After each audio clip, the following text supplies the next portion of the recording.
Syederalun, isu adanya jual beli darah di PMI Kota Banda Aceh ternyata telah memberi dampak besar, baik terhadap citra PMI maupun kepercayaan masyarakat terhadap lembaga kemanusiaan tersebut.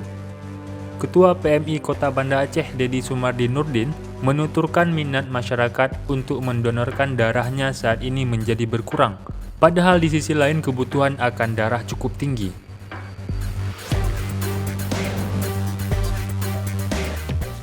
Namun, setelah berdampak kepada citra PMI, menurut Dedi, dampak paling besar dirasakan oleh masyarakat yang membutuhkan darah, karena stok darah yang kian menipis.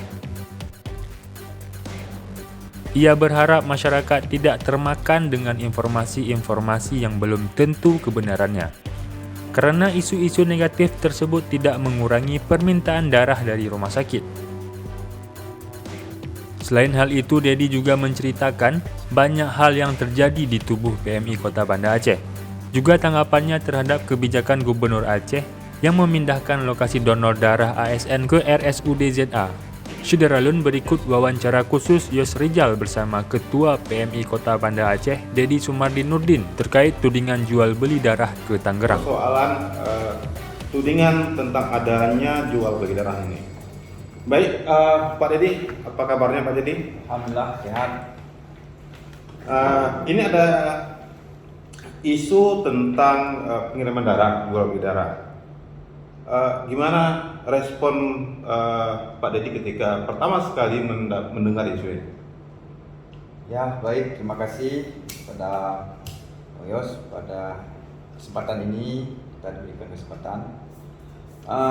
Memang waktu pertama saya ditelepon oleh salah satu media menanyakan dengan hal ini, sungguh saya sangat terkejut dan juga saya sangat menyayangkan terhadap isu-isu tersebut.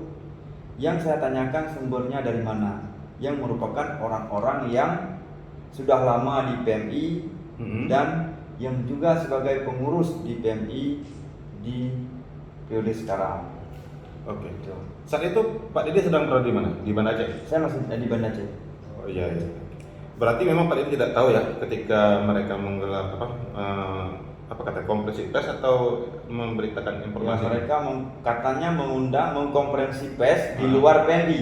Karena pada hari itu saya sampai jam 3:30 sore masih berada di unit donor darah karena kebetulan ada tamu saya yang datang kemari mendonorkan darahnya. Oke. Nah, ini kan di masyarakat kan isunya menjadi menjadi masif ya. Dituding itu PMI melakukan jual beli darah. Itu apa benar Pak Dedi? Sebenarnya tidak ada yang namanya jual beli darah. Tidak ada yang namanya jual beli darah. Yang ada hanya alih distribusi sesama UDD PMI, baik itu daerah maupun seluruh Indonesia. Oh gitu. Jadi gimana cerita sebenarnya? Cerita sebenarnya ini yang kalau teknis ya, teknis lebih ke UDD, unit donor darah kita, karena UDD ini merupakan unit kerja PMI Kota Banda Aceh yang khusus menangani bagian darah gitu. Karena kita juga ada pelayanan ambulan juga sama juga kayak UDD yang 24 jam dari call centernya. Jadi dropping antar UDD atau alih distribusi ini sesama PMI memang dibenarkan dalam pemenuhan permintaan sesama UDD PMI yang mereka hari ini kekurangan stok, kekurangan kantong darah. Pada saat itu kita di periode Januari, Februari, Desember ya, akhir Desember dimulainya dengan donor darah dari non ASN tenaga kontrak yang waktu itu dipersyaratkan oleh Pak Sekda kita yaitu Sekda Aceh bahwa harus donor darah, harus ada kupon donor darah bahwa minimal sekali. Jadi itu sebagai syarat pengambilan SK waktu itu. Jadi banyak setelah tiba-tiba kebetulan waktu itu kami beberapa pengurus juga di sini, waktu itu agak sedikit terkejut, orang di depan sangat ramai karena bukan di pagi hari, di siang hari menjelang sore dah jam 3-an. Dan jam 3-an waktu itu masyarakat tenaga kontrak datang itu mendonor darah. Bahkan pada hari itu sampai 700 sampai 800 kantong per hari darah pasien ya. Jadi itu. Jadi waktu itu di bulan Januari tadi ya? Ya, Januari.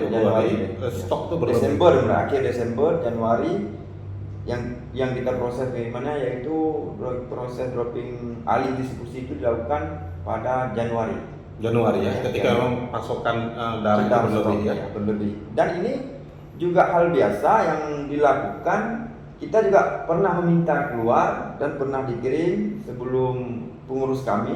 Karena oleh kenapa hari ini kepala unit donor darah kita, biarpun kita hari ini orang pengurusan baru, kepala unit donor darah merupakan orang yang lama di sini, masih kepala yang lama. Jadi segala mekanisme, semua prosedur, SOP semua itu di unit donor darah kita. Nah, kelangkaan itu sejak kapan terjadi? Karena kan terakhir kita dengar kabar itu stok darah kan menipis itu di PMI. Ya. Sedikit saya ingin menyampaikan, semenjak bulan Januari, November, Desember, dan juga sampai puasa kemarin, alhamdulillah kita stoknya stabil. Dan peningkatan pendonor juga luar biasa. Dan alhamdulillah beberapa bulan terakhir peningkatan pendonornya itu didominasi oleh pendonor perdana. Kalau menurut laporan dari Kepala UDD waktu evaluasi, rapat disampaikan, itu hampir 40% kadang-kadang pendonor baru, karena peningkatannya juga luar biasa. Jadi kita selalu ada stok. Kelangkaan itu dimulai di saat menjelang Lebaran, di saat 20-an puasa ke atas. Ditambah lagi dengan adanya resus yang negatif, itu merupakan angka. Bahkan dari informasi yang saya dapat, itu darah yang resus negatif itu kita dikirim dari Luk Aceh Utara, Luk Aceh Utara dikirim ke Banda Aceh, dan juga dengan permintaan trombosit TC, kalau istilah seorang ini TC juga yang meningkat. Karena kalau TC itu di bulan akhir puasa, seperti penjelasan kemarin oleh Kepala UDD, karena kan sekali permintaan 10 kantong. Nah, kalau 10 kantong berarti katanya harus 10 orang. Biarpun kita ada mesin aferesis. Mesin aferesis ini adalah mesin yang memang untuk TC, satu orang bisa 10 kantong begitu. Jadi kelangkaan itu dimulai dari menjelang Lebaran hingga kemarin sampai setelah Lebaran, karena kan pemudik belum kembali. Nah gitu. Jadi tidak benar kalau misalnya darah di sini kosong karena dikirim ya? Oh tidak, itu memang yang sangat tidak benar.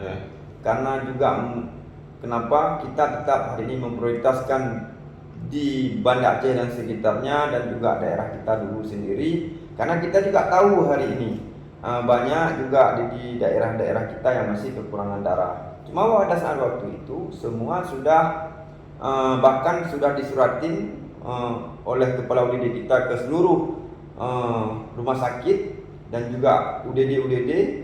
Kalau misalnya ada permintaan, ada kekurangan, ada kebutuhan, silahkan menghubungi UDD kita. Jadi itu. Baik. Ini menarik Pak Dede ya, karena isu ini kan dari internal PMI juga ya munculnya, ya kan. Nah, bagaimana sebenarnya hubungan di internal PMI Banda Aceh ini? Sebenarnya ya tidak ada masalah apa-apa sih sebenarnya. Sebenarnya tidak ada masalah apa-apa. Dan juga perlu saya sampaikan, kita di internal tidak ada masalah apa-apa. Mungkin ini hanya kekhawatiran dari kawan-kawan mereka hari ini terhadap pimpinan saya, yang mungkin ya satu, kita juga orang baru di sini, itu mungkin ada jadi sesuatu hal yang ini. Kenapa saya bilang? Karena kita secara organisasi, secara umum tidak ada pelayanan di PMI kita selama beberapa bulan terakhir, dan selama 1 bulan 2 bulan terakhir itu terkendala, terhenti. Nggak pernah itu? Nggak pernah. Alhamdulillah unit donor darah kita juga sebagaimana mestinya, setiap hari 24 jam dengan call centernya 24 jam kita selalu melayani masyarakat yang membutuhkan. dan juga kita ambulan juga dengan relawan-relawan juga, alhamdulillah semua berjalan dengan normal. Jadi kalau ada masalah sebenarnya ya kita semua pengurus dan beberapa pengurus juga pernah mengadakan rapat, kawan-kawan tersebut juga tidak hadir. Dan juga ingin saya sampaikan, kemarin Dewan Kehormatan semalam kita mengadakan rapat dengan Dewan Kehormatan dengan mengundang semua pengurus membahas isu-isu ini, juga kawan-kawan tidak hadir.